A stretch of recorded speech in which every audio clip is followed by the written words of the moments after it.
નમસ્તે વિદ્યાર્થી મિત્રો, સ્વાગત છે તમારું આજના ઓનલાઈન લેક્ચરમાં.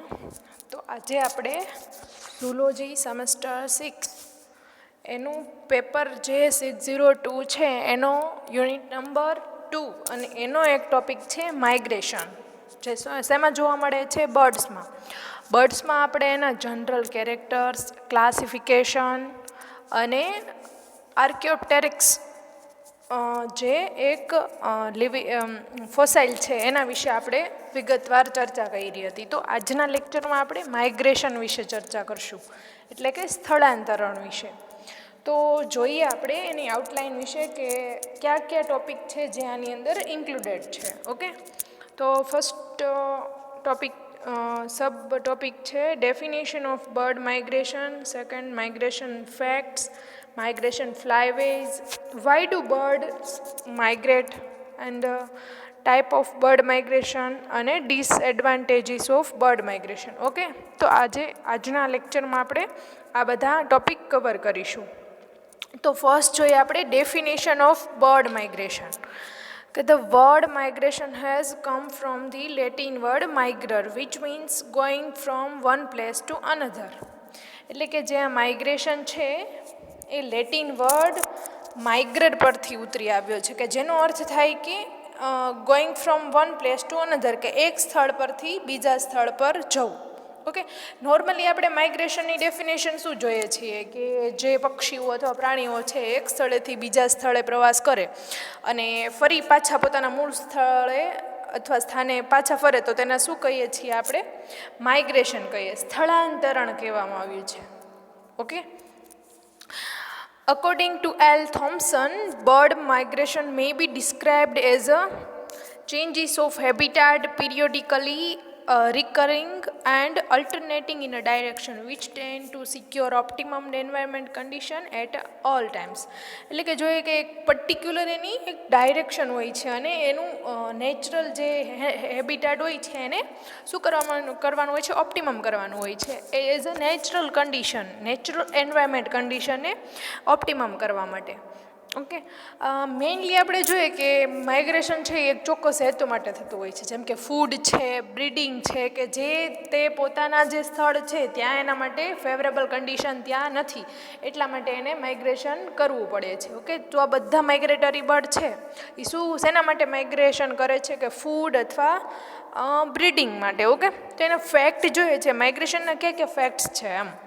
At least 400 species of bird are regular migrants, which is about 40% of the total number of bird in the world. એટલે કે 4000 જે પક્ષીઓની જાતિઓ છે એ રેગ્યુલર માઇગ્રેશન કરે છે એમ. એટલે કે આપણે કહીએ કે નોર્મલી જે બર્ડની સ્પીશીઝ અત્યારે અવેલેબલ છે વર્લ્ડમાં એની 40% છે એ બધી માઇગ્રેશન કરે છે. એવું જરૂરી નથી કે બધા પક્ષીઓ અથવા બધી જાતિઓમાં માઇગ્રેશન જોવા મળે, ઘણા ન પણ કરતા હોય. એટલે આપણે એના ટાઈપમાં જોશું કે ક્યાં એના ટાઈપ છે, એટલે કે કઈ સિઝનલ વાઇઝ કરે, પછી એનું જે અલ્ટિટ્યુડનલ, લેટિટ્યુડિનલ, અલગ અલગ બધા વર્ષ દરમિયાન કેટલી વાર કરે, રાત્રિ દરમિયાન કરે, કોઈ દિવસ દરમિયાન કરે, અલગ અલગ એના આપણે ટાઈપ્સ જોશું. મેઇન તો આપણે એના ટાઈપ્સ જ જોવાના છે. Okay, then birds can reach great highest as they migrate. Bar headed geese are the highest flying migratory birds. એટલે કે જે બાર-હેડેડ ગીઝ છે એ સૌથી વધારે ઉડનારું માઇગ્રેટરી બર્ડ છે.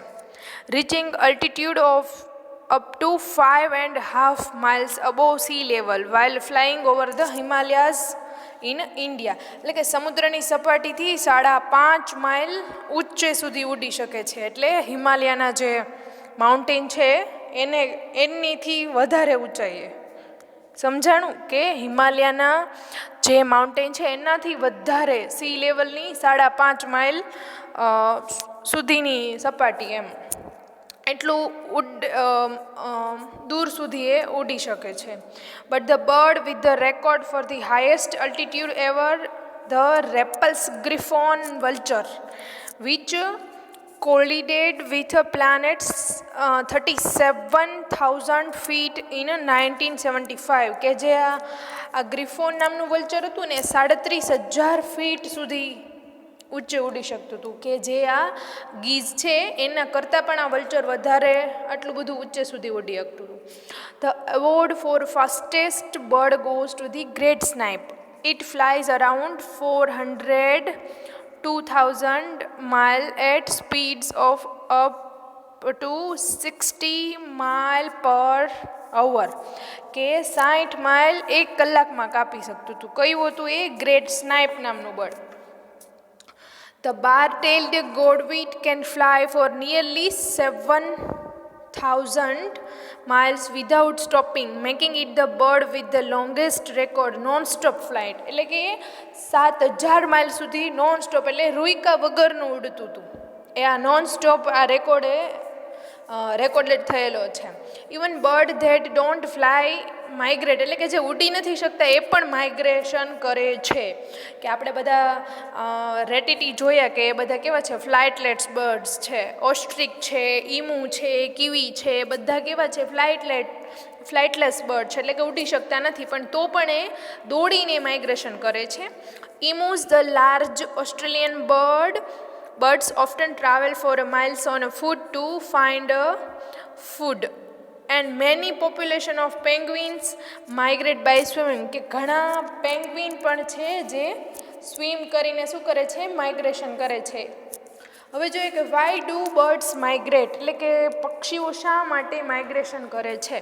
નોર્મલી તો આપણે જોયું કે માઇગ્રેશન એ ચોક્કસ હેતુ માટે હોય છે, જેમ કે ફૂડ છે, બ્રીડિંગ છે, એ બધા માટે માઇગ્રેશન કરતા હોય. ઓકે, તો મેઇન રીઝન આપણે જોઈએ કે the reason are complex and not fully understood, but a simple explanation is a food and a safe place to breed. Okay, જોયું કે ખોરાક અને બ્રીડિંગ માટે માઇગ્રેશન કરતા હોય છે, બાકી એનું કોઈ રીઝન છે એ આમ કહીએ ને કોઈ કેપેબલવાળું રીઝન નથી હોતું. Birds which breed in the summer in the extreme north, such as the summer in the Arctic, benefit from an abundance of food as the plants and insect life flourish in the long daylight hours. એટલે કે જે સમરમાં છે કે બધા કેવા છે? Warm places છે, warm કન્ડિશનવાળા places છે, ત્યાં એને ઇનફ માત્રામાં ફૂડ મળી જાય છે.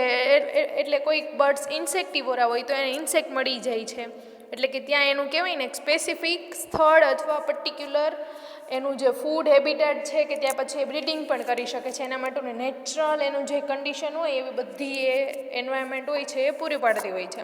Many bird that breed in Arctic simply lay their eggs on the ground, being able to fly and they can avoid the harsh winter condition. એટલે કે સખત ઠંડીથી એને ત્યાં રક્ષણ આપે છે, કે જે તે પોતાના રેસિડેન્શિયલ એરિયામાં રહેતા હોય ત્યાં આવી કન્ડિશન હોતી નથી. એટલે બ્રીડિંગ માટે અમુક ચોક્કસ એવી કન્ડિશન એપ્લાય થતી હોય કે તો જે એગ લે કરી શકતા હોય, અને પછીના એ છે એ ઇન્ક્યુબેટ થઈને ફર્ધર એનું ડેવલપમેન્ટ થતું હોય. ઓકે, અને હવે આપણે એનો બિહેવિયર ઇઝ ઇનહેરિટન્સ, એટલે કે જોઈએ કે ઘણા હોર્મોન્સ છે એ પણ આમાં ભાગ ભજવતા હોય છે. કે however birds will not migrate in the absence of a certain physiological environment. એટલે કે એની જે ફિઝિયોલોજી છે બર્ડ્સની એ જો સરખી રીતે કામ ન કરે અથવા એબસેન્ટ હોય એનામાં, તો બર્ડ્સ આવી રીતે માઇગ્રેટ કરી શકતા નથી. તમે વિચારો કે બર્ડ્સ છે એ કેટલું બધું માઇગ્રેશન કરે, કેટલા હજારો માઇલ સુધીનું હોય છે, નોન સ્ટોપ હોય છે. તો એના માટે એની જે વિંગ્સ છે, પછી ઘણા બધા એના બોડીના જે પિક્યુલર કેરેક્ટર્સ હોય છે અથવા એની નોર્મલ ફિઝિયોલોજી હોય છે એવી કંઈક એડેપ્ટ થયેલી હોય છે એના માટે. તો જોઈએ, in the late summer the decrease in sunlight stimulates a migrating bird's pituitary gland to produce the hormone prolactin and its adrenal gland to produce the hormone corticosterone. એટલે કે જે લેટ સમર એટલે પોસ્ટ ઉનાળામાં જ્યારે તડકો ઓછો થઈ જાય છે ત્યારે શું થાય છે? સ્ટિમ્યુલેટ થાય છે બર્ડની જે આ જે માઇગ્રેટરી બર્ડ્સ હોય છે એની પિટ્યુટરી ગ્લેન્ડ, કે જેમાંથી શું રિલીઝ થાય છે? પ્રોલેક્ટિન. અને એડ્રિનલ ગ્લેન્ડ છે જેમાંથી શું રિલીઝ થાય છે? કયો હોર્મોન? Corticosterone hormone. જે હોર્મોન શું કામ કરે છે? કે these hormones in turn cause the birds to accumulate large amount of fat just under the skin, providing them with enough energy for the long migratory flights. એટલે કે તેને આ ફેટ ડિપોઝિશન એની સ્કિનની નીચે થઈ છે, જે શું કરે છે, એને ઇનફ માત્રામાં એનર્જી પ્રોવાઈડ કરે છે કે ઇવન એને ફૂડ ન મળ્યું તો પછી એનો ફૂડ તરીકે યુઝ કરી શકે છે. અને જોઈએ કે બર્ડ્સનો જે મેટાબોલિક રેટ છે એ બહુ હાઈ છે, અને મોસ્ટલી બધા કેવા છે, વાર્મ બ્લડેડ છે, અને કહેવાય ને હાઈલી વાર્મ બ્લડેડ છે. 42 સમથિંગ એનું બોડી ટેમ્પરેચર હોય છે. તો જોઈએ કે કેટલા ટાઈપના માઇગ્રેશન આવે છે. Types of bird migration. Migration may be first છે latitudinal, longitudinal, third altitudinal or vertical, fourth નંબરનું છે partial, fifth number total, then vagrant or irregular, seventh નંબરનું છે seasonal, 8 diurnal and 9 nocturnal. Okay, તો ફર્સ્ટ જોઈએ આપણે લેટિટ્યુડિનલ માઇગ્રેશન. એટલે પક્ષીઓમાં માઇગ્રેશનના ઘણા બધા પ્રકારો જોવા મળે છે, જેમાંનો એક છે latitudinal migration. The latitudinal migration usually means the movement from north to south and vice versa.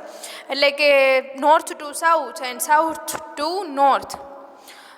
એટલે કે પક્ષીઓને મોસ્ટલી જોઈએ તો ભગવાન એને શું, એને વિંગ્સ આપી છે. એટલે આમ તે જોઈએ તો અર્થના કોઈ પણ ભાગમાં એ જઈ શકે છે. આમ એના માટે બહુ અનુકૂળતાથી પાંખનો ઉપયોગ કરીને ગમે ત્યાં ઉડી શકે છે એમ. એટલે એ આ વધારે આમ માઇગ્રેશન કરે. કે એમાંનું કયું છે આ પેલું લેટિટ્યુડિનલ, એટલે કે આ સૌથી મહત્ત્વનું અને સૌથી વધારે જોવા મળતું જો માઇગ્રેશન હોય તો કયું છે આ લેટિટ્યુડિનલ માઇગ્રેશન, જે ઉત્તરથી દક્ષિણ અથવા દક્ષિણથી ઉત્તર તરફનું હોય છે. Cuckoo breeds in India and spends the summer at Southeast Africa, thus cover a distance of about 7,250 kilometers. એટલે કે કુકો નામનું બર્ડ છે એ ઇન્ડિયામાં આવે છે અને પછી જે સમર હોય છે ક્યાં કરે, સાઉથ ઈસ્ટ આફ્રિકામાં ગાળે છે. એટલે કે એનું જ્યાં વચ્ચેનું ડિસ્ટન્સ છે એ કેટલું હોય છે, 7,250 કિલોમીટરનું ડિસ્ટન્સ એ કાપીને આવે છે. Some tropical birds migrate during rainy season to the outer tropics to breed and return to the central tropics in a dry season. એટલે કે ઘણા પક્ષીઓ એવા છે કે જે કેમાં આવે છે, ચોમાસામાં આવે છે એમ, અને બ્રીડિંગ કરે છે, ને પછી શું થાય છે એ ડ્રાય સિઝન એટલે કે ઉનાળો હોય કે શિયાળો એમાં શું કરે છે, પાછા પોતાના મૂળ સ્થાને જતા રહે છે. પછી છે પફિન્સ, એટલે કે great shearwater breed on a small islands and migrates as far as a Greenland in May and returns few months. એટલે કે આ પફિન્સ નામનું બર્ડ છે એ નાના આઇલેન્ડમાં જાય છે માઇગ્રેશન કરીને, પછી ગ્રીનલેન્ડમાં પાછું આવે છે થોડાક મહિનાઓ ત્યાં રહીને. પછી એક અમેરિકન ગોલ્ડન પ્લોવર છે, શિયાળામાં 9 મહિના દક્ષિણના આર્જેન્ટિનામાં આવે છે, પછી એ પાછું જતું રહે છે. એટલે શિયાળો ગાળવા માટે આવે છે. શું કરે છે, બહુ ત્યાં મેદાન હોય ને એ સાફ હોય છે. પછી સાઇબેરિયાના ઘણા બર્ડ્સ હોય છે કે આપણું ભારતનું જે હિમાલય છે એની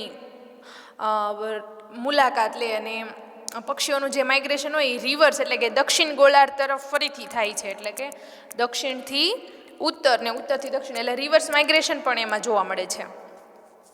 અને આ જે લેટિટ્યુડિનલ માઇગ્રેશન છે એ ઉત્તર ગોળાર્ધ એટલે કે વધારે પ્રમાણમાં જે લેન્ડ ધરાવે છે ત્યાં પક્ષીઓ ટેમ્પરેચર અને સબઓર્ટિક પ્રદેશ હોય છે, એટલે ફીડિંગ અને નેસ્ટિંગ માટેની એને કહેવાય ને બેસ્ટ પ્લેસ ગણાય છે. એટલે ઘણા એવા બર્ડ્સ હોય છે એના બ્રીડિંગ માટે તો સ્પેશિયલી લોન્જિટ્યુડિનલ માઇગ્રેશન કરે છે. ઓકે, ધેન સેકન્ડ જોઈએ આપણે. પછી લેટિટ્યુડિનલ માઇગ્રેશનમાં penguins migrate by swimming and cover a considerable distance of few hundred. કે પેંગ્વિન છે તરીને થોડોક 100નો ડિસ્ટન્સ છે એ કવર કરે છે. ઓકે, ધેન સેકન્ડ માઇગ્રેશન છે એ લોન્જિટ્યુડિનલ માઇગ્રેશન. તો તેમાં જોઈએ the longitudinal migration occurs when the birds migrate from east to west and vice versa, east to west and west to East.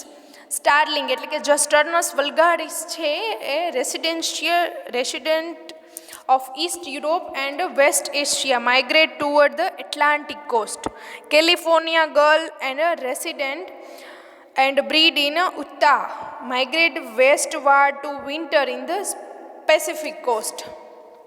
એટલે કે આ બધા બર્ડ્સ હોય છે એ શું કરે છે, પશ્ચિમથી પૂર્વ અથવા પૂર્વથી પશ્ચિમનું માઇગ્રેશન કરે છે. એટલે કે આ જે સ્ટાર્લિંગ નામનું બર્ડ છે એ બહુ અવાજ કરનારનું એક નાનું એવું બર્ડ્સ હોય. જો અહીંયા ફોટો દેખાડ્યો છે. એ શું કરે, પૂર્વ યુરોપમાં અથવા એશિયાથી એટલાન્ટિક કોસ્ટ તરફ શું કરે છે, પેલું શિયાળો પસાર કરવા માઇગ્રેશન કરે છે. ઓકે, હવે જોઈએ થર્ડ નંબરનું માઇગ્રેશન છે અલ્ટિટ્યુડિનલ, એટલે કે આમ ઊંચા વિસ્તારમાં થતું હોય, સમુદ્રની સપાટીથી ઊંચાઈએ થતું હોય એવું.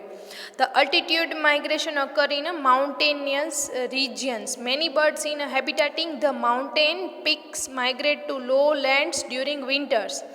Golden plover starts from Arctic tundra and goes up to plain of Artensia and covering a distance of miles.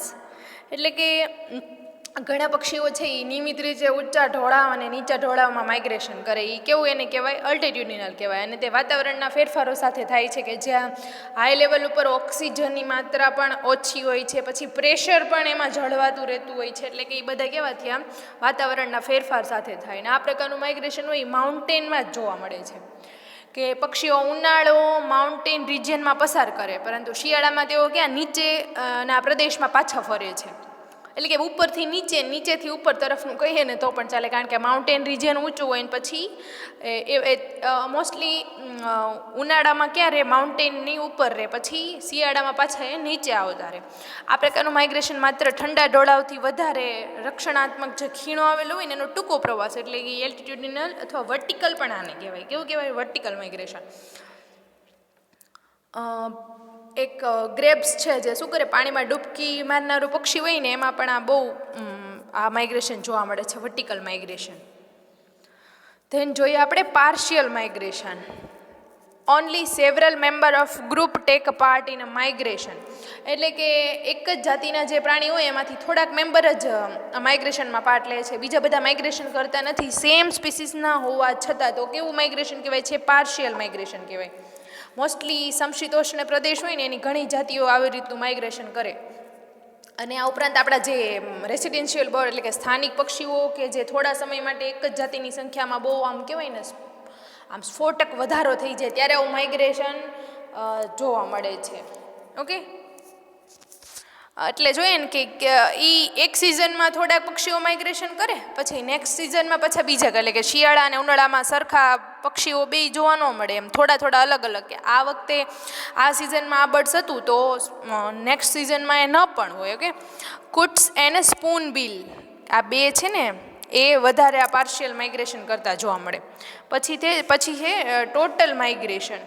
કેવું, ટોટલ માઇગ્રેશન, કે જેમાં એક સ્પીસીઝના બધા જ મેમ્બર હોય એ પાર્ટ લે છે. When all the members of species take part in the migration it is called a total migration. Okay, કે જેમાં બધા જ પક્ષીઓ અથવા એના મેમ્બર્સ હોય એ માઇગ્રેશનમાં પાર્ટ લે છે.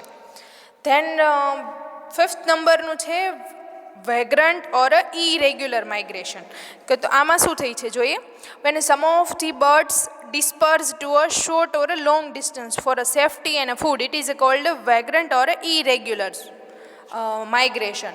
કે ઘણા પક્ષીઓમાં જેમ કે બ્રીડિંગ અને પછી ખોરાક માટે અને પેલું કહેવાય ને શેલ્ટરની શોધમાં બીજે જાય, અથવા એના કોઈ પ્રિડેટરથી અથવા એનાથી બચવા માટે થોડાક ટાઈમ માટે શું કરે છે, રેટાળ ફેરવી નાખે છે, એટલે છૂટા છવાયા વયા છે બધી ડાયરેક્શનમાં.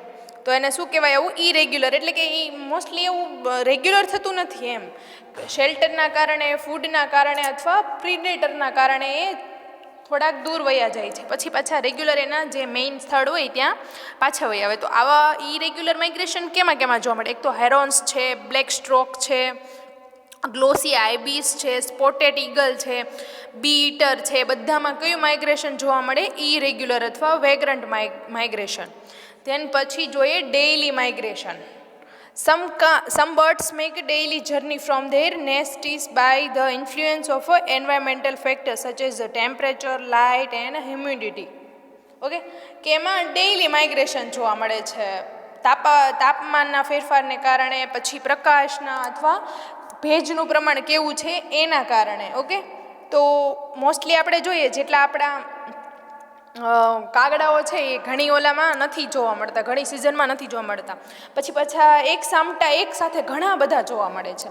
તો એ શું કરે છે? ડેઇલી માઇગ્રેશન કરે આ સ્થળથી બીજા સ્થળ ઉપર. પછી જોઈએ સિઝનલ માઇગ્રેશન, કે some birds migrates at a different season of the year for a food or a breeding, call a seasonal migration.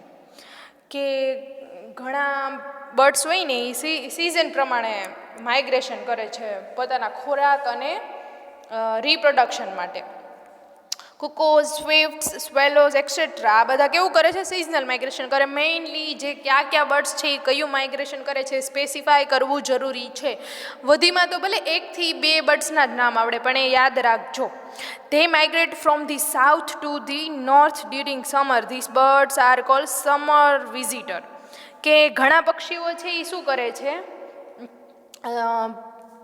South to north summer migration કરે છે. તો એને કહેવાય છે સમર વિઝિટર, કે જે ઉનાળામાં જ વિઝિટ કરતા હોય એવા પ્રાણીઓ પક્ષીઓ કહેવાય છે. Again there are some birds like a snow bunting, redwing, shore lark, grey plover etcetera which migrate from north to south during winter. They are called winter visitor.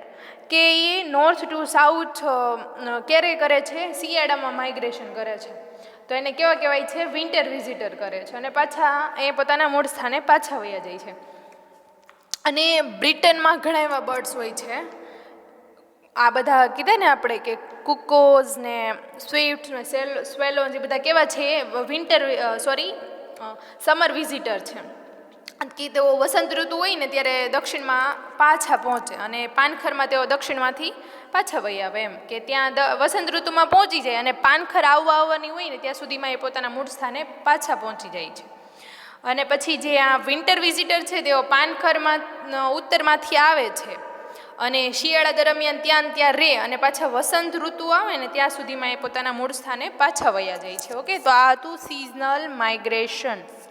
હવે છે નોક્ચર્નલ ઓર ડાયર્નલ ફ્લાઇટ, કે એમાં એ માઇગ્રેશન પણ કહી શકો કે દિવસ દરમિયાન પણ ઉડતા હોય ઘણા માઇગ્રેટરી બર્ડ્સ, અને રાત્રિ દરમિયાન પણ ઉડતા હોય. તો પેલું જોઈએ diurnal migration. Many larger birds like crows, robins, swallows, hawks, jays, bluebirds, pelicans, cranes ને geese etcetera migrate during day time for a food. કે આ બધા મોટા બર્ડ્સ છે એ બધા શું કરે? દિવસ દરમિયાન ઉડે છે. કારણ કે એને દિવસ દરમિયાન ખોરાક છે એ અનુકૂળ અને વધારે માત્રામાં મળી જાય છે.